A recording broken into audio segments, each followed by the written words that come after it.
On 24th of February 2025, little after 10 pm, Congress-friendly YouTuber Sham Meera Singh shared a tweet with damning allegations of misconduct against Sadhguru and his Isha Foundation. He claimed that he was in receipt of emails from Bharati Varadaraj, a close aide of Sadhguru, and Ma Pradyuta of Isha Foundation, where they had purportedly claimed that while giving Diksha, Sadhguru removes the upper clothes of minor girls. In a video after establishing by various insinuations that Jaggi Vasudev is on good terms with Prime Minister Modi, Singh alleges that sexual exploitation of minor girls is carried out at the ashram. Singh establishes that Bharati Varadaraj, whose alleged emails he was in possession of, was close to Sadhguru because her name appeared in a biography of Jaggi 99 times. Yes, she is a close aide of Jaggi, but having one's name appear 99 times in a biography is a strange argument to establish connection. After harping on establishing closeness between the two, Singh moves on to Ma Pradyuta, another one of the members and trustees at Isha Foundation.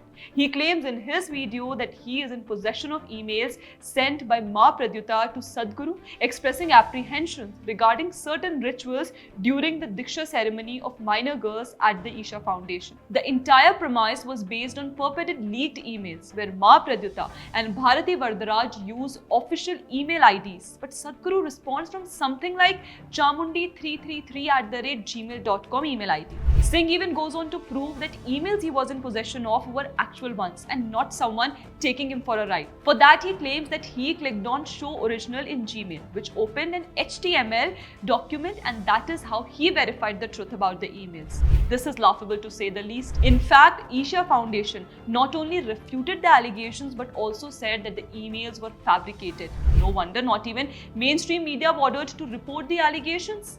We are not here to defend or question Sadhguru. Neither are we claiming to be investigators, but we can't help but notice the pattern in which this was done. For example, this video came out just a day prior to the Mahashivratri. Isha Foundation hosts one of the largest gatherings on the auspicious day. That this video came right before Mahashivratri wasn't just a mere coincidence. Neither was Sham Meera Singh, the YouTuber, then tagging Tamil Nadu Chief Minister M.K. Stalin, urging him to take actions against Sadhguru based on his video. He even offered help in gathering witnesses and evidence. Another charlatan to have tagged Stalin, asking him to investigate, was propagandist YouTuber Dhruv Rathi, which makes one wonder, why did the person who leaked emails to Sham Meera Singh not send the same across to CM Stalin? That would have surely led to faster investigation if needed.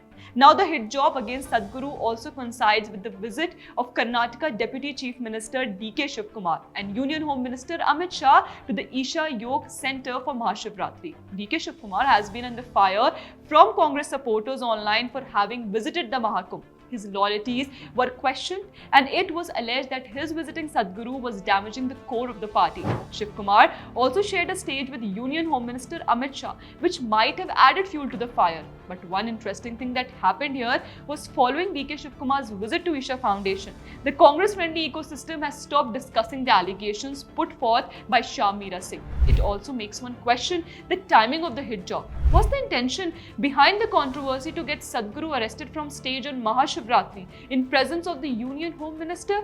It would not be the first time that a spiritual leader would have been arrested on a festival day for a political point. Jayendra Saraswati and Vijayendra Saraswati, seers at the Kanchi Math, were arrested on Diwali Day in 2004, also by Tamil Nadu police in the high-profile Sankaraman murder case. He was later acquitted by the court in 2013. Tamil Nadu is currently run by M.K. Stalin, whose son Udayanidhi Stalin had publicly said that he wants to eradicate Sanatan Dharma and referred to Hinduism as dengue. Hence the possibility of the political arrest of Sadhguru in presence of Amit Shah on Mahashivratri, that too on allegations of sexual abuse of minor girls, would make for great political optics of the opposition parties who are still upset over losing 2024 general elections. But it seems the presence of D.K. Shivkumar at the same event where Congress may have wanted to embarrass Amit Shah kind of pulled a plug on Sadhguru's arrest. Moreover, the flimsy argument did not hold water. The usual Congress-friendly rage baiters also moved on to next outrage.